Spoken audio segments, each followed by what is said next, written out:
கோயம்புத்தூர் மாவட்ட ஆட்சியர் அலுவலகத்தின் அருகில் இன்று பதிவுத்துறை சார்பாக 4.39 கோடி மதிப்பீட்டில் வடக்கு ஒருங்கிணைந்த பதிவுத்துறை அலுவலக கட்டிட திறப்பு விழாவையும், மாவட்டத்திற்கு புதிதாக உருவாக்கப்பட்ட கருமத்தம்பட்டி புதிய சார் பதிவாளர் அலுவலகத்தினை வணிக வரி மற்றும் பதிவுத்துறை அமைச்சர் பி. மூர்த்தி திறந்து வைத்தார். இதில் மாவட்ட பதிவாளர் மற்றும் தணிக்கை மாவட்ட பதிவாளர் அலுவலகம் மற்றும் 1 எண் இணை சார் பதிவாளர் அலுவலகம் ஆகிய அலுவலகங்கள் இந்த ஒருங்கிணைந்த வளாகத்தில் செயல்படும்.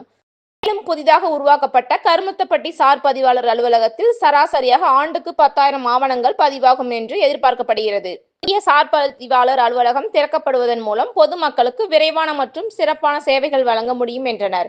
இந்நிகழ்ச்சியில் வணிக வரி மற்றும் பதிவுத்துறை செயலாளர் ஷில்பா பிரபாகர் சதீஷ், பதிவுத்துறை தலைவர் தினேஷ் பொன்ராஜ் ஆலிவர், கோவை மாவட்ட தலைவர் பவன்குமார் கிரியப்பனவர், உள்ளாட்சி அமைப்புகளின் பிரதிநிதிகள் மற்றும் அரசு உயர் அலுவலர்கள், அரசு அதிகாரிகள் உட்பட பலர் கலந்து கொண்டனர்.